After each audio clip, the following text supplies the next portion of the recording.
feliz de estar aqui com vocês, podendo falar de um tema que é do meu coração, assim, tanto na minha vida pessoal quanto na minha vida profissional. E antes de eu começar, de fato, me apresentar, eu já queria começar com uma prática. Então, a gente vai fazer agora 30 segundos de silêncio e eu vou convidar todos vocês a fecharem os olhos, tomarem consciência da respiração e entrarem em contato com a motivação que trouxeram vocês aqui hoje para ouvir essa palestra, para ouvir um pouquinho sobre meditação. Então, eu vou colocar um som de um sino aqui e ele vai tocar depois de 30 segundos para marcar o início e o fim dessa nossa prática inicial. Bem?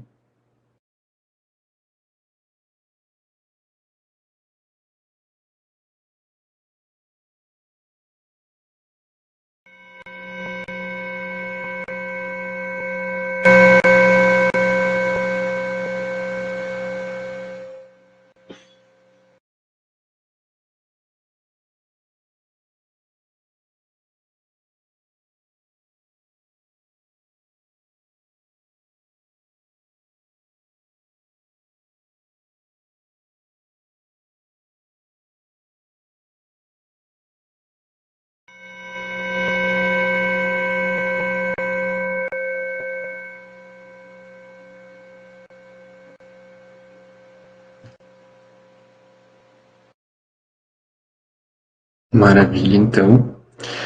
Então agora acho que todo mundo um pouquinho mais sintonizado, vai ser bom para a gente começar.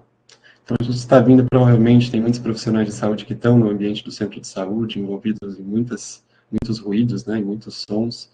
Então é sempre importante a gente marcar um pouco o nosso estado mental de silêncio e nossa motivação, né? Então eu me chamo Theo, eu sou fisioterapeuta, me formei lá na Universidade Federal de Ciências da Saúde de Porto Alegre, fiz a minha residência aqui na Escola de Saúde Pública e em saúde da família, e também estudo meditação desde que praticamente eu nasci junto à minha mãe, e depois de forma mais independente e autônoma desde 2011, dentro do SEB, né, o Centro de Estudos Budistas Bodhisattva. Importante dizer que meu mestre principal é o Lama Padmasambhava, né, e ele veio, na verdade, da academia, ele era professor de física quântica da URGS, da Federal do Rio Grande do Sul. E em algum momento da sua vida ele encontrou diversos mestres budistas, em especial o Shagdu Rinpoche, né, que veio dos Estados Unidos para o Brasil, e a partir daí ele começou a se dedicar exclusivamente, né, ao SEB, então conduzindo práticas de meditação, estudos budistas, enfim, e mantendo essa comunidade de prática, né. Então, eu pensei em dividir a nossa aula hoje nesse roteiro, assim. Então, inicialmente, começar fazendo uma reflexão histórica sobre a prática de meditação, e vocês vão entender o porquê da reflexão histórica. Depois, falar um pouquinho sobre meditação e ciência, bem brevemente, né, trazer algumas referências interessantes para a gente pensar. Falar um pouco da inserção da meditação como prática de cuidado no SUS, como uma das PICs, né, que está na nossa política. E trazer um pouco o exemplo da prática na APS de Florianópolis, que foi onde eu atuei, a partir dos grupos que a gente conduziu. E no final, terminar com uma prática de meditação de pelo menos 10 minutos. Então, eu vou tentar acelerar um pouquinho na parte teórica para a gente experimentar um pouquinho mais a meditação e conseguir conversar tranquilos no final, tá bem? Então, para começar essa reflexão histórica, eu acho importante a gente se voltar primeiro à palavra, né, meditação. Então, etimologicamente, as palavras sânscritas e tibetanas traduzidas no francês como meditação correspondem a bhavana, que significa cultivo, e gon, né, que é familiarização. Tem uma outra palavra que também deriva da meditação no sânscrito, que é a palavra dhyana, que significa atenção, contemplação. Então, é engraçado porque muitas pessoas acham, né, que meditar é simplesmente a gente sentar e parar de pensar. E aí surge o primeiro obstáculo à prática de meditação. Todo mundo se levanta e acha aquela tarefa praticamente impossível. Mas, de fato, a meditação é muito mais sobre se familiarizar com as experiências internas e externas, né? Então, se familiarizar com o som, se familiarizar com a respiração, se familiarizar com as emoções, com os conflitos. E também, um aspecto mais importante, se familiarizar com a mente, ou seja, o que é a mente, como ela funciona, né? Como ela se manifesta. Então, a meditação, na verdade, a gente encara no Ocidente como se ela tivesse vindo de tradições orientais, né, muito antigas, e esse livro é muito interessante para desmistificar um pouco isso, né? Então, o William Johnson, desse livro do Xamanismo à Ciência, ele vai fazer um estudo um pouco sobre a história da meditação. Então, ele vai encontrar registros escritos da meditação dos mais antigos na Índia, então, na literatura hinduísta, védica, lá de 1500 e 1000 antes de Cristo ainda. Então, esses textos que ele encontrou já relatavam técnicas meditativas. Um pouquinho depois disso, na Índia, né, o budismo, a partir do príncipe Siddhartha Gautama, que foi, né, reconhecido como um Buda, ou seja, um ser desperto, que compreende a natureza da mente, e isso foi 500 anos antes de Cristo.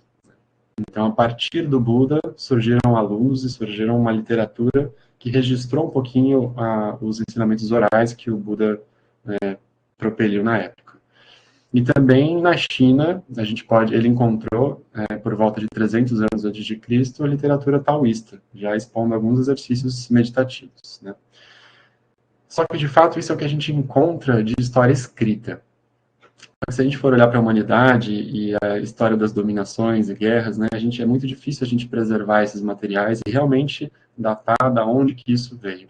Principalmente porque as tradições contemplativas, que eu vou chamar aqui, normalmente elas trabalham através de uma transmissão oral, né, de mestre a aluno. Então, de fato, a meditação e essa arte contemplativa, ela é quase como se fosse uma ferramenta científica do mundo interno, né? E eu vou explicar um pouquinho melhor sobre isso. Nesse mesmo livro, o Johnson, então, ele vai presumir que a base para a meditação acontecer são os primeiros estados alterados de consciência. E ele acreditava que a descoberta do fogo, o exercício da caça e a experiência sexual poderiam ter sido fatores que conduziram a primeiros estados meditativos espontâneos, né? Então, se a gente for encarar isso, é como se a meditação ela fosse um aspecto transcultural, né? Porque ela pode ter atravessado milhares de anos. Ele chega a falar 800 mil anos, onde práticas contemplativas, meditativas, podem ter acontecido, né? Então ele vai dizer, meditação não teria sido descoberta em algum momento específico, por uma religião ou por um indivíduo, mas sim ensinada através dos tempos, dos povos e das culturas. E eu acho isso muito importante, né? Porque a gente vai encontrar no SUS pacientes com tradições religiosas que muitas vezes não estão abordando esse aspecto da contemplação, da meditação. E aí, muitas vezes, eles vão, não só eles, né, os próprios profissionais podem se deparar com um certo preconceito, do tipo, será que meditação agora eu tenho que me converter ao budismo, ao hinduísmo, eu tenho que raspar o cabelo, eu tenho que fazer alguma outra coisa assim, né? Mas, na verdade, não. Meditação, ela tem sido cada vez mais adaptada a diversos contextos, que a gente vai conversar também um pouquinho mais à frente. Então, para trazer um exemplo disso, o Cacaverá, né, que é um cacique super importante dos povos guaranis, ele foi entrevistado num vídeo, num programa que teve, que eu encontrei esse vídeo no YouTube, na verdade, onde ele foi questionado sobre se há meditação na cultura guarani, né? E ele vai trazer esse sistema, o Kiri, que do tupi significa silêncio. Ele vai dizer maneira apropriada de se utilizar do silêncio, que é muito diferente de simplesmente ficar em silêncio, né? Então, o propósito do Kiri para aquela cultura era unir o Okimie, que eles vão chamar de mundo de fora, com o Katamie, que é o mundo de dentro. Então, não só nessa tradição guarani, mas a partir de estudos da medicina chinesa, quando a gente consegue obter uma certa sincronia entre o que a gente está sentindo e vendo no mundo de fora e o mundo de dentro, surge um melhor fluxo de energia e de saúde, né? Ele vai chamar de energia da grande vida. Então, falando um pouquinho sobre essa difusão da meditação no Ocidente. Isso aqui é um sobrevoo, tá, gente? Então, eu quis trazer a Universidade de Nalanda, que é uma universidade, inclusive, teve um artigo da BBC, recentemente, que falou sobre a Universidade de Nalanda. Então, a gente acredita, né, que a cultura científica ela tenha começado na Europa, com as universidades de Oxford e de Bolonha, ali no século XI, né? São universidades muito antigas que começaram a organizar o método científico. Mas, de fato, a primeira universidade que a gente tem registros históricos atualmente, que, na verdade, foi descoberta em escavações bem assim, 1800 e no início do século XIX, foi a Universidade de Nalanda. Então, foi uma universidade na Índia, uma universidade budista, onde se estudava medicina, lógica, matemática, astronomia, e foi uma universidade que durou praticamente aí 7 séculos. Ela era uma universidade gigantesca. Né? Nesse artigo vão dizer que tinham 9 milhões de livros, e ela foi invadida, teve 3 invasões na história de Nalanda, mas a última e derradeira, ela foi invadida por, enfim, povos da região ali, né? Por conflitos de interesse político, né, e também financeiro para saquear a universidade, e eles queimaram a universidade inteira. Dizem que a Universidade de Nalanda passou 3 meses queimando de tanto papel que tinha lá dentro. Então, só que a diferença, talvez, da Universidade de Nalanda para as universidades que a gente conhece, é que, de fato, o propósito, para além de compreender a natureza do mundo externa, é entender, de fato, esse mundo interno, né? Como a mente funciona, que são os primórdios dos ensinamentos do Buda, lá 500 anos antes de Cristo. Então, desde aquela época, de forma ininterrupta até hoje, houveram alunos que se conectaram com a meditação e foram descobrindo aspectos de liberdade sobre o controle da saúde, sobre o controle das emoções, compreensão mais profunda acerca da natureza da realidade e diversas outras coisas. Né? Então, a partir dessas invasões, tanto na Universidade de Nalanda, né, depois a colonização europeia no Oriente, então todo esse intercâmbio cultural entre a Ásia, a Europa e as Américas, né? E também trazendo um pouco da tradição tibetana, que é da onde eu estudo, né, do budismo, a invasão chinesa comunista no Tibete, ali na década de 50, né? Então, foi uma devastação da cultura tibetana. Então, os que sobreviveram a longas pernadas pelos Himalaias para conseguir atravessar e chegar na Índia, né, os refugiados, eles acabaram manifestando centros de prática, não só na Índia, mas também depois na Europa e nas Américas. Né? Então, a partir da década de 50, 60, os grandes mestres de meditação do Oriente começaram a se aproximar mais do Ocidente.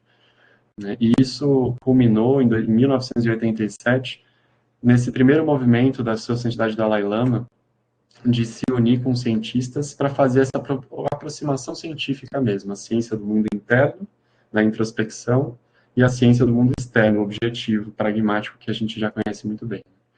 Então, a partir de 1987, começaram diálogos anuais com grandes cientistas renomados, né, na neurociência, da física, enfim, e começaram a debater filosofia da ciência com o Dalai Lama e com os budistas e com os contemplativos, não só budistas. E, a partir daí, surgiu um grande espaço para as pesquisas científicas, tanto para estudar, através de exames de imagem, o cérebro e o corpo dos praticantes, mas também para desenvolver protocolos de prática para quem nunca praticou e ver se realmente eles conseguiam os mesmos efeitos de quem já praticava há muito tempo. Agora, trazendo para o Brasil isso um pouco, né? Então, como é que a meditação chega, principalmente no Brasil, no SUS, né, e dentro do contexto de saúde? Então, no século XX, houve essa transição epidemiológica, né, fruta da industrialização e do avanço da tecnologia na Europa e no Brasil e nas Américas, enfim, na Ásia também, em que as doenças parasitárias infecciosas, né, que eram a maior causa de mortalidade da época, começaram a diminuir bastante.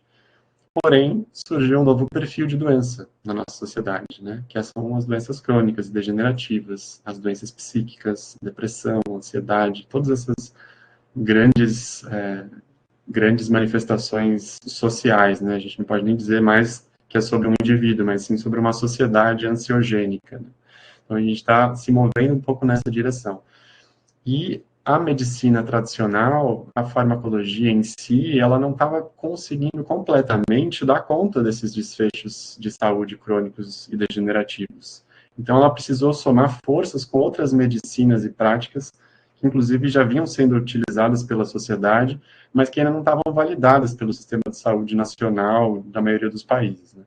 Em 2002, então, a OMS propôs um programa de medicina tradicional para começar a trazer tanto a parte científica quanto a parte cultural dos tempos onde se faziam essas práticas com mais frequência, para agregar aos sistemas de saúde nacionais. Né?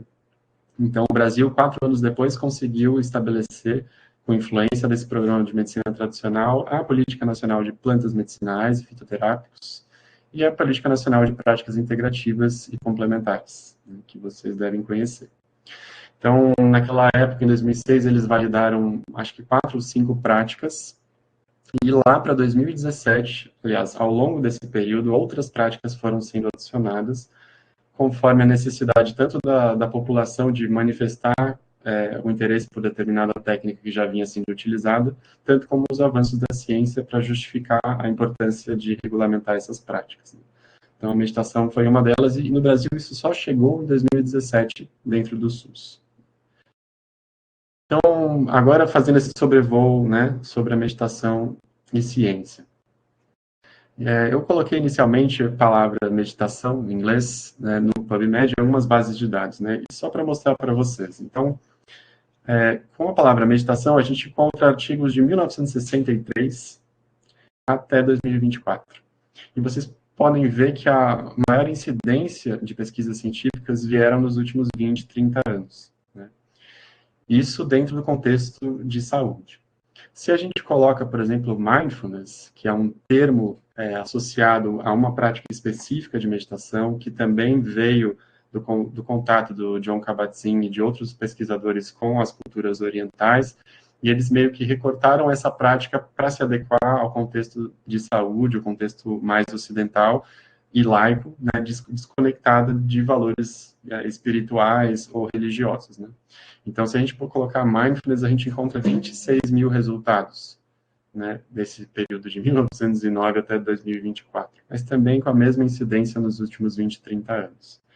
E isso tem muito a ver com aquilo que eu estava falando, né, dessa migração cultural que houve, principalmente a partir da década de 50, 40, para a Europa e para as Américas, né. Se a gente coloca, agora uma coisa curiosa, se a gente coloca a palavra meditação no Google acadêmico, se eu não tiver feito nenhum filtro, como eu fiz, né, então eu filtrei só artigos de revisão, mas se eu não tivesse feito nenhum filtro, tinha mais de 1 milhão de resultados, e apenas artigos de revisão a gente encontra 55 mil resultados. Isso também, em comparação aos outros valores do PubMed, a gente pode entender que existe muita pesquisa com meditação acontecendo também fora do ambiente de saúde, no ambiente empresarial, em outros contextos, com outras motivações também. Então, é muito interessante a gente fazer essa reflexão do porquê que demorou tanto também para a gente estar utilizando isso, principalmente aqui no Brasil. Então, eu não vou trazer muitos artigos, mas eu vou trazer esse mapa especificamente, porque eu acho que ele tem um poder de qualidade científica bem alto, né?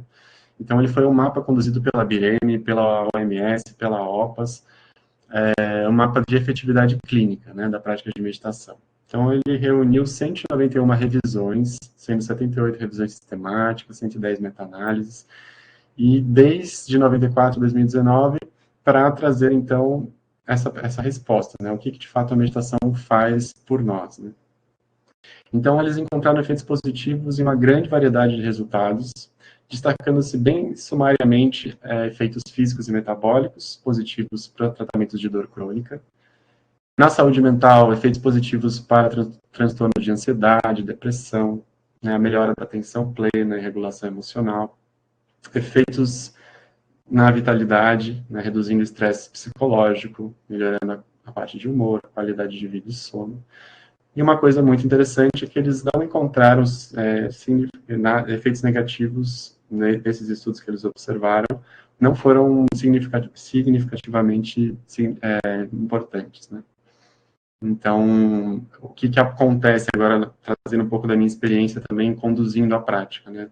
Muitas vezes, os usuários que participavam do grupo comigo, às vezes identificavam dores e processos que já estavam ali, né? E que às vezes eles não estavam conscientes, então eles muitas vezes estavam arrastando aquilo sem entender, sem saber.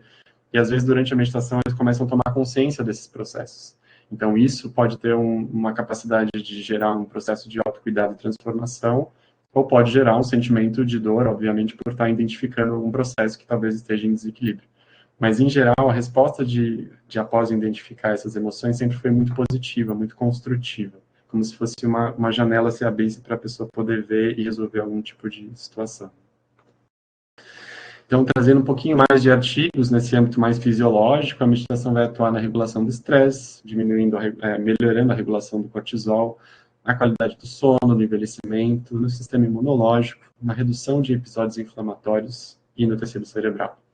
Alguns estudos que utilizaram ressonância magnética para observar essa neuroplasticidade encontraram em áreas de regulação da atenção, no córtex cingulado anterior, né, que atua nessa atenção executiva, flexibilidade para mudança de estratégias e controle ao constatar conflitos emergentes.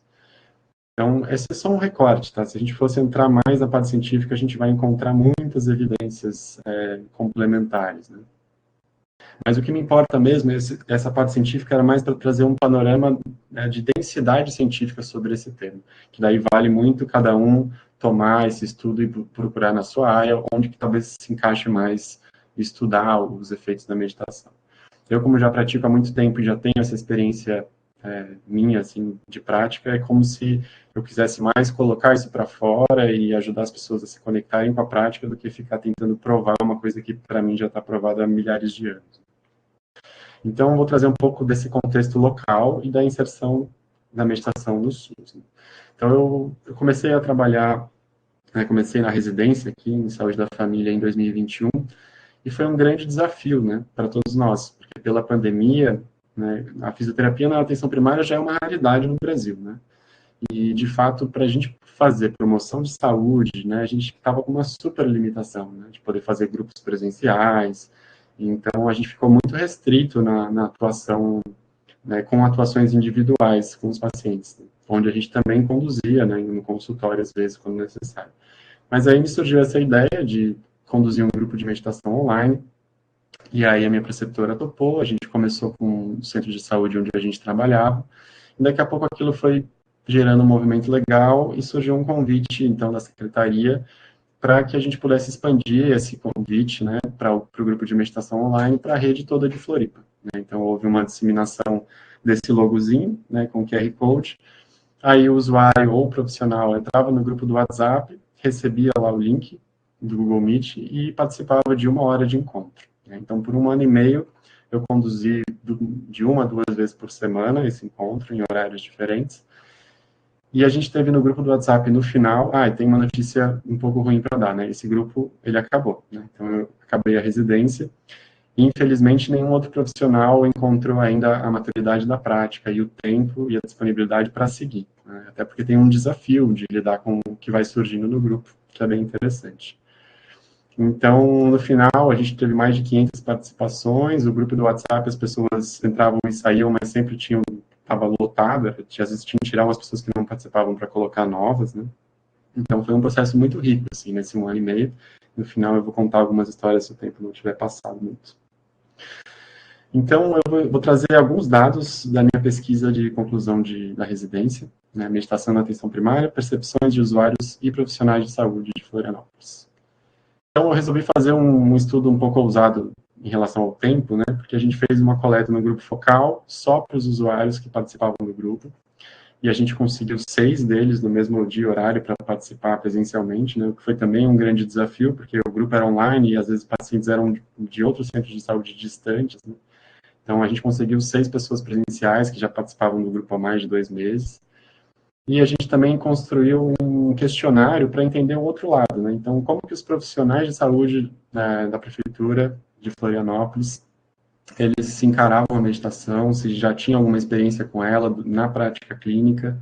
E, então, a gente montou um questionário, a gente enviou, e, enfim, e 64 profissionais toparam responder e ajudar nessa coleta de dados. Então, eu vou trazer alguns resultados, né?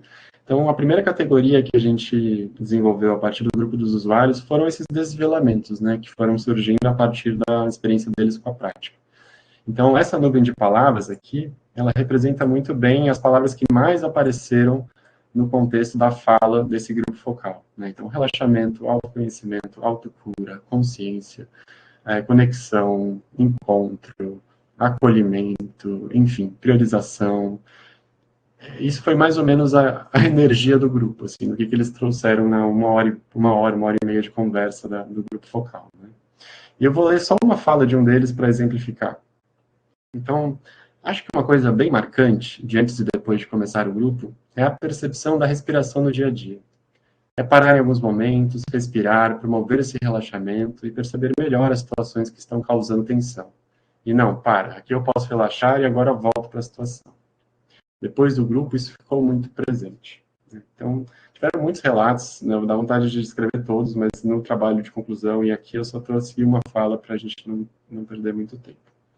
Outra categoria que surgiu de desdobramentos foi o que de fato quais foram esses desdobramentos na vida deles depois ou durante o grupo. Então, muitos trouxeram, né, essa questão da ampliação do autocuidado, vontade de compartilhar com outras pessoas essa prática, apoio de outras pessoas, aplicação do trabalho, sociabilização, calma nas relações, motivação de prática e divulgação do grupo, né? Os participantes eram os maiores divulgadores. Então, foi muito bonito esse movimento. E agora trazendo um pouquinho dos resultados dos profissionais. Então, a gente primeiro queria entender o conhecimento e experiência deles em relação ao tema, né? Então, daqueles 64, 88% já haviam praticado meditação alguma vez na sua vida, mas só 27% continuavam praticando. Lembrando que desses 64, né, tem esse viés também de seleção. Então, as pessoas que se conectaram e quiseram responder o questionário, provavelmente já tinham alguma conexão com a meditação. Dentro delas, 88% já praticou e 27% continua praticando. 61% se dizia conhecer efeitos científicos comprovados da meditação. 90% acreditavam no potencial de melhorar a qualidade de vida da população. E é muito interessante que eles, se fosse oferecido um curso de formação, 90% deles também teriam interesse em utilizar e participar, em se capacitar para poder oferecer isso para a comunidade. E a gente queria construir mais duas tabelas, né? A tabela de dificuldades para a implementação da prática de meditação na rotina de cuidado da atenção primária, na visão dos profissionais, e as facilidades. Então, começando com as dificuldades, eles elencaram dois fatores chaves, assim, né? Então, fatores organizacionais e individuais. Dos organizacionais, na parte de gestão, a gente pode entender falta de estímulo da gestão, não institucionalização da meditação como um recurso terapêutico, falta de incentivo financeiro, mas principalmente o que mais pessoas responderam foi a falta de espaço físico, uma grande pressão assistencial, sobrecarga de trabalho, falta de capacitação e sensibilização profissional, falta de profissionais na PS, que é muito relevante também, porque surgem outras demandas urgentes que os profissionais têm que acabar, né, tocando. Em relação a fatores individuais, né, alguns associados aos profissionais, que seriam basicamente falta de tempo, demanda por produtividade, falta de adesão às PICs entre os profissionais, falta de interesse em utilizar, inexperiência. Em relação ao usuário, os desconhecimentos também dos benefícios, né, a falta de acesso, a falta de adesão às PICs e buscas por soluções rápidas, né? Então, essa cultura nossa de tomar um remédio e seguir o baile, né? E agora as potencialidades que eles elencaram da meditação como prática de rotina na atenção primária.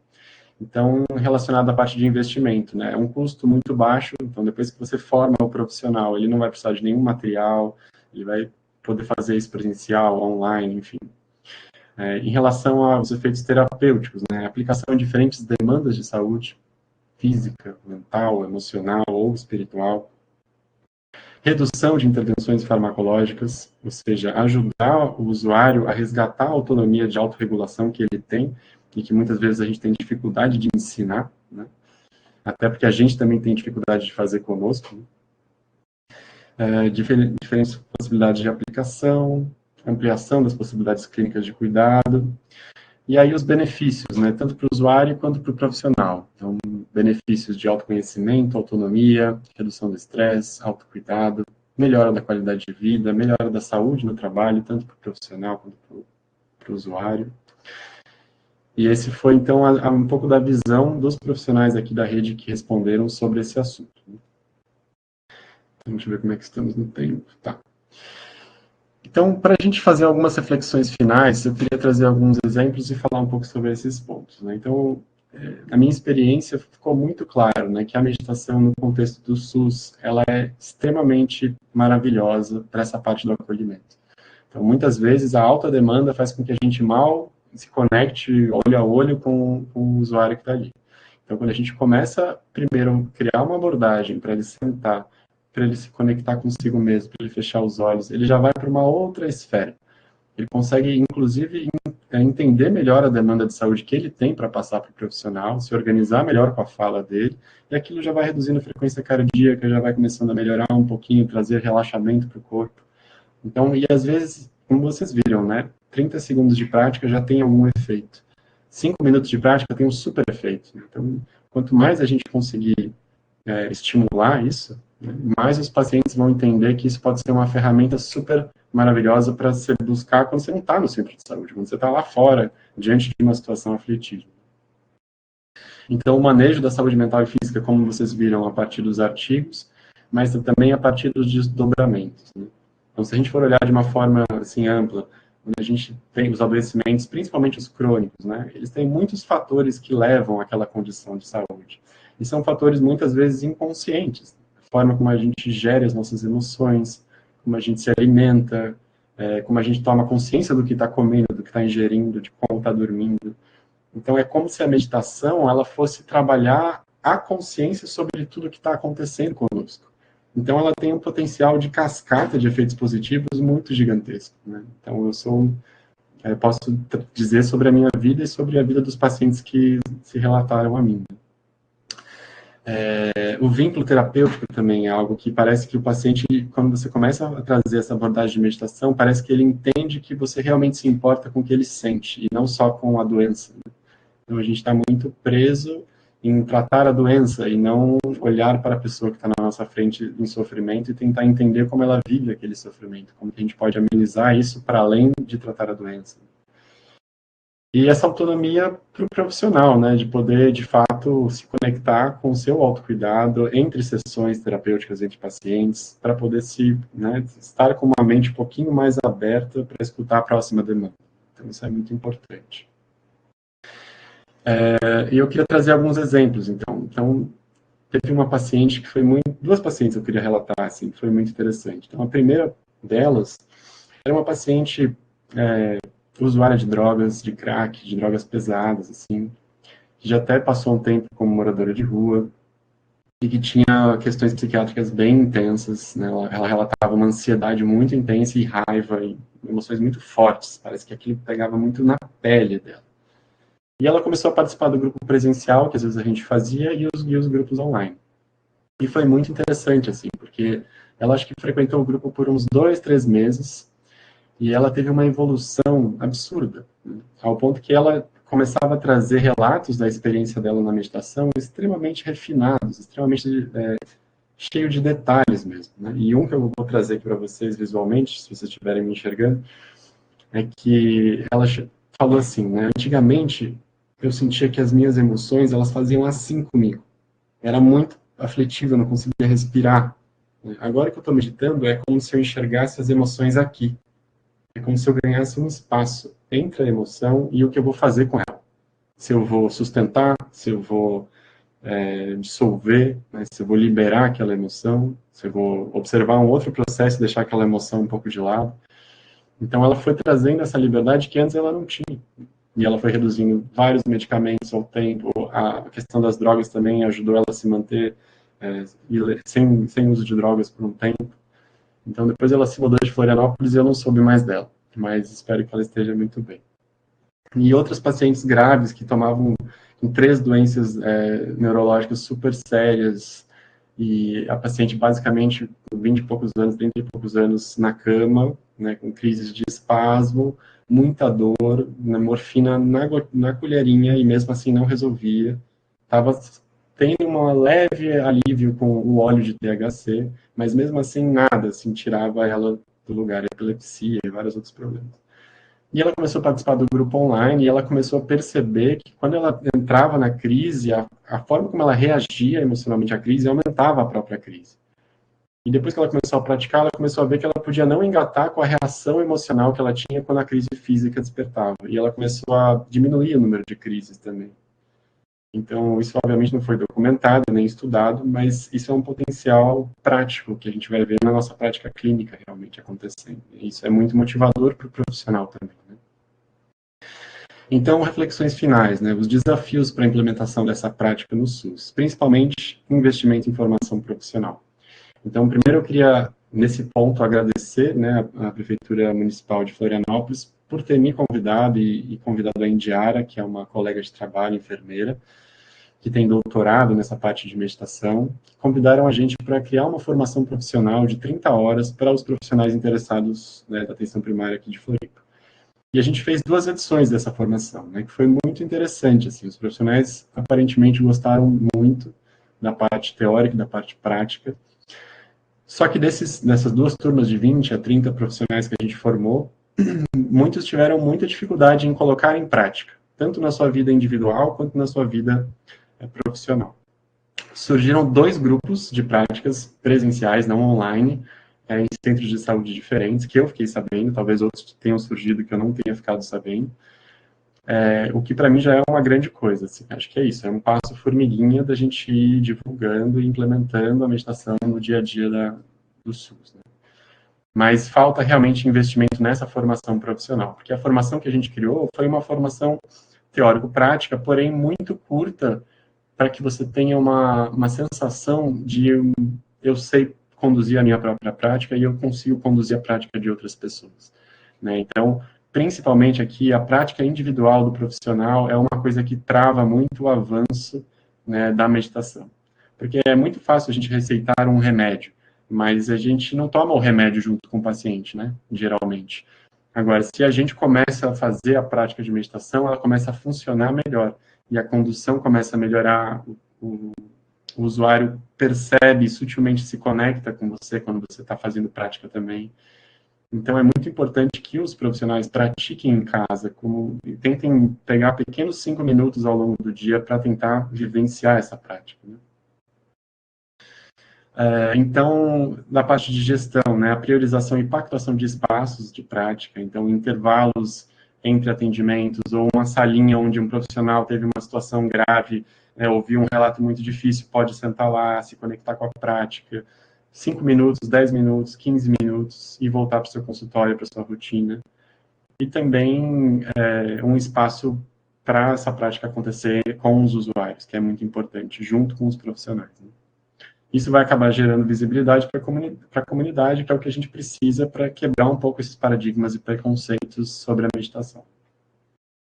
Então, acho que era isso que eu queria trazer hoje de forma teórica, assim, e acho que agora a gente pode entrar na nossa prática conduzida. Deixa eu ver se está tudo certo, que vocês estão me ouvindo. Está tudo certo? Tudo ótimo, Theo. Estamos te ouvindo super bem. Maravilha. Então, pessoal, eu vou conduzir uma prática e antes eu quero dar algumas instruções gerais sobre meditação, curtas, que a gente não tem muito tempo, mas depois segue o meu contato, se alguém quiser tirar alguma outra dúvida que não der tempo hoje, a gente segue em contato. Mas então, retomando aquele ponto inicial, né? Meditação não é sobre não pensar. Meditação é sobre a gente encontrar um momento para estabelecer a consciência de um objeto. Pode ser a respiração, pode ser o nosso corpo, pode ser os sons e o mundo externo, pode ser o mundo interno. Então, existem muitas diferentes formas de conduzir meditação, tipos de meditação. Mas o mais importante, e eu vou trazer isso como umas chaves de ouro, né, que o meu professor passou para nós, né, em relação a coisas que ajudam a destravar as dificuldades com a meditação. Então, as 3 chaves são relaxamento, estabilidade e vivacidade. Eu vou conduzir uma meditação que vai trabalhar isso com a metáfora de uma árvore. Então, vocês comecem a pensar já. As raízes dessa árvore representam o relaxamento, né? Então, se verdadeiramente há relaxamento para essas raízes irem penetrando o solo, encontrando os nutrientes, surge um tronco de estabilidade naturalmente. A semente não tem que ficar, tipo, empurrando a troncos e barrancos, aquilo vai surgindo de dentro dela. Na meditação é a mesma coisa. Então, se a gente sentar muito tenso, numa posição que está difícil de manter, querendo ficar com as costas muito retas e muito sério, pode ser que a meditação não funcione muito bem. Então, primeira condição para a nossa prática de hoje, busquem uma posição confortável. De preferência com a coluna ereta, mas sem tensão. Quem quiser fazer deitado, pode fazer em pé. né? Ou na postura oficial, né, de meditação, a postura de lótus. Mas aí envolve um alongamento e um preparo também do corpo. Então, estabelecendo essa base possível de relaxamento, a gente vai começar a trabalhar o cultivo dessa estabilidade. O que é essa estabilidade? Vão surgir pensamentos, vão surgir sons, vão surgir sensações corporais, e a gente não vai lutar contra elas, né? A gente só vai tomar consciência delas, como se nós fôssemos o projetor, né, observando o filme que está aparecendo no cinema. A gente não vai se relacionar como a pessoa que está assistindo o filme se emocionando e se identificando com os personagens. A gente vai se colocar como projetor, de uma forma neutra, presente, viva, reconhecendo tudo que tá surgindo. Tá? Então, acho que essa é a minha instrução de hoje. Então, eu vou colocar o timer, para a gente ter um sininho de referência. Como o tempo está um pouquinho avançado, a gente vai fazer uma prática de 5 minutos. Tá? E vocês tentem depois fazer no dia a dia de vocês essa prática, e a gente pode ir tirando dúvidas e conversando depois. Tá bem? Vou só regular o timer aqui. Antes de tu começar, a Fabiane acabou de perguntar quais os 3 pontos de atenção na prática da meditação. Tá, pode ficar tranquilo que na condução eu vou retomar isso, mas é relaxamento, estabilidade e vivacidade. Mas na meditação isso vai ficar claro, tá bem? Então vamos lá. Todo mundo encontra uma postura confortável. Tentem manter os olhos relaxados, podem ser fechados ou levemente abertos, o que for mais confortável.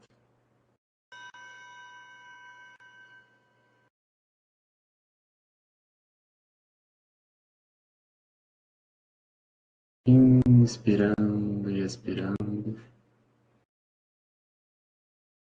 A gente começa a entrar para dentro do corpo, né, e observar de forma muito atenta a nossa respiração. Como se a gente estivesse ouvindo a respiração pela primeira vez, um certo frescor, tentando realmente entender o que se move no nosso corpo a partir da respiração.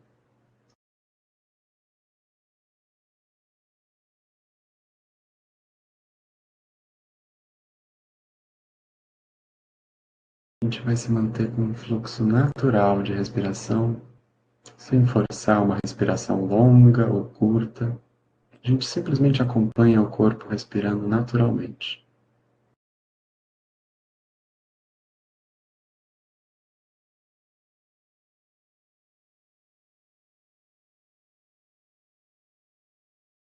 Topo da nossa cabeça até a sola dos pés.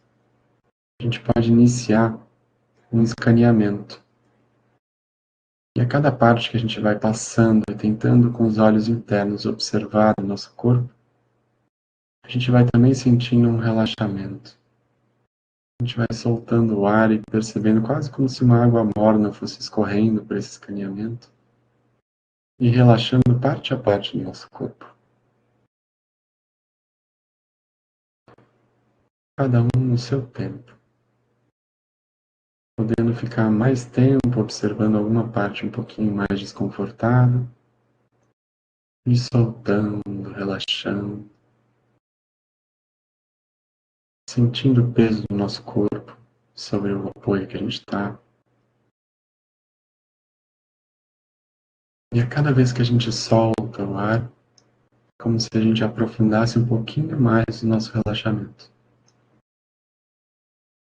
Como se raízes fossem saindo dos nossos pés, saindo do nosso corpo e entrando para dentro do chão, para dentro da terra.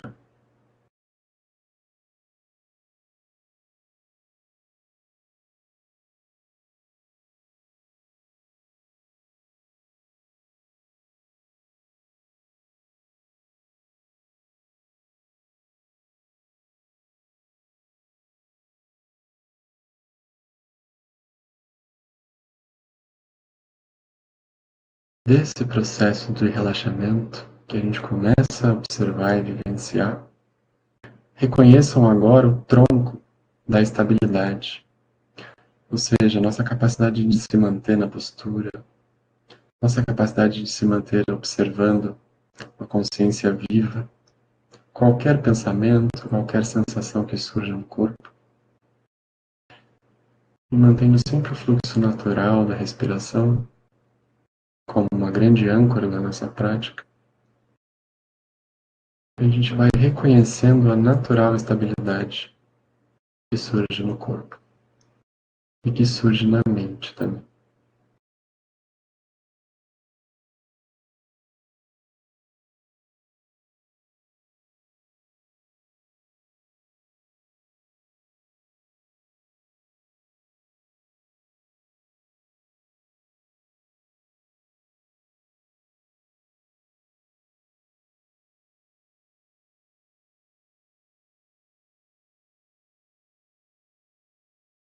Um corpo relaxado, um tronco estável, um corpo estável, surge a natural vivacidade, como se os frutos e folhas dessa árvore de atenção plena fossem despertando e a gente pudesse agora ouvir sons mais distantes, se relacionar, permitindo que todo o estímulo sensorial chegue até a nossa consciência e sem que a gente tenha que pensar ou interagir com eles. A gente simplesmente se mantém consciente de qualquer manifestação, qualquer aparência, até o final da prática.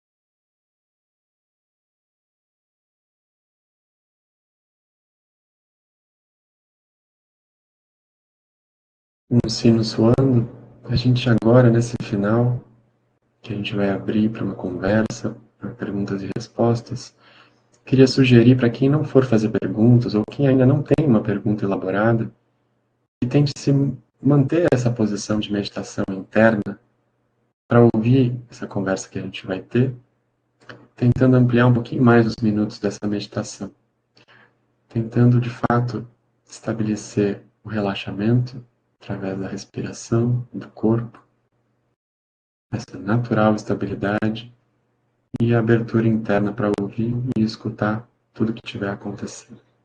Tá bem? Não sei se a Roberta já quer trazer alguma pergunta. Se não houver perguntas também, eu posso trazer mais experiências com a meditação, mas estou louco pelas perguntas. A gente sempre fica curioso com as perguntas, né? Pessoal, então, estamos encerrando, né? Vamos nos encaminhando já para a parte de dúvidas. Agora é o nosso momento de compartilhar essas dúvidas. Eu te agradeço pela meditação, eu acompanhei daqui. Funcionou bastante. E foi muito legal, assim, gostei bastante da tua fala também. Achei interessante que tu estudou na fundação também, a gente deve ter se cruzado em algum momento nos corredores, também estudei lá. E, enfim, vamos lá, pessoal, podem colocar ali no chat as dúvidas de vocês, podem ir mandando, a gente vai conversando por aqui. Eu só queria fazer um comentário breve, assim, em relação ao tempo da prática, né? Então, quando a gente for fazer meditação em casa, é interessante que a gente estabeleça um tempo, né? Coloque um timerzinho para a gente se desconectar um pouco do relógio quando a gente estiver praticando, né? E tem que ser um tempo não muito longo e nem muito curto. Então, hoje, pela questão do tempo, a gente fez 5 minutos, mas o ideal seriam 15 minutos, né? Para a gente ficar uns 5 minutos se estabelecendo nesse relaxamento, um pouquinho mais reconhecendo essa estabilidade e depois repousando de forma aberta, assim. Então, vocês podem trabalhar isso e perceber mais o efeito disso numa meditação mais longa. Mas hoje foi só uma provinha.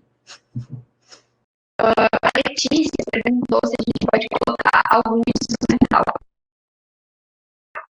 Cortou um pouco o seu áudio, mas sobre a Letícia, deixa eu abrir aqui. Pergunta. Você pode colocar algum instrumental. Instrumental. Pode. Assim, na verdade, a meditação, é sobre tomar consciência, né? Então, tomar consciência do som. Tem uma prática tibetana que é sobre o som do sino, né? Então, a gente bate o sino e tenta ouvir aquele som até aquele som se dissolver na própria consciência. Então, tem formas ligadas ao som da gente fazer essa prática também, né? O importante mesmo é que a gente tome consciência do objeto que a gente estabeleceu e não fique flutuando muito de objeto, porque senão é como se fosse a nossa mente divagando naturalmente, né? Um macaquinho que representa essa agitação mental, né? Falando e se manifestando, né? Então, o som ele pode ser uma âncora desde que ele seja a âncora, né? E a gente não coloque outras âncoras assim. A Grevandete perguntou: o que você acha de meditação guiada? Maravilha. A meditação guiada é muito interessante para quem está começando, né? Porque qual que é a nossa dificuldade? A gente senta para meditar, nosso corpo quer se mexer. A gente senta para meditar, a gente tem ideia sobre o que é a meditação, a gente pode ficar num processo meio divagativo, assim, né? Com a nossa mente. Então, quando a gente, pelo menos, segue uma meditação guiada, que foi concebida com um certo propósito, a gente consegue mergulhar mais na experiência daquela prática, né? Quando a gente começa a praticar, depois de um tempo, a gente começa a não gostar mais de meditação guiada, porque, de fato, o próprio silêncio, ele já é muito cheio de coisas, né? Nosso corpo é cheio de movimentos internos. Nossa mente, ela é super turbulenta. Então, assim, se eu consigo silenciar mais e deixar a consciência mais viva para observar o que já está acontecendo, isso, na minha experiência de prática, é mais rico atualmente. Mas enquanto eu não tinha essa habilidade, eu não tinha esse treinamento, realmente a meditação conduzida ela é super favorável, né? E hoje em dia tem aplicativos com várias meditações conduzidas, enfim, que vocês podem estar acessando também. Várias plataformas também, né, que disponibilizam as meditações, é bem interessante. Muito Queria te obrigada. agradecer muito pelo cuidado também, e agradecer, não sei se eu cheguei a agradecer no começo, a doutora Heloísa e a Direção de Atenção à Saúde, né, do Estado, pelo convite e pela parceria também. Muito obrigado, gente. Obrigada.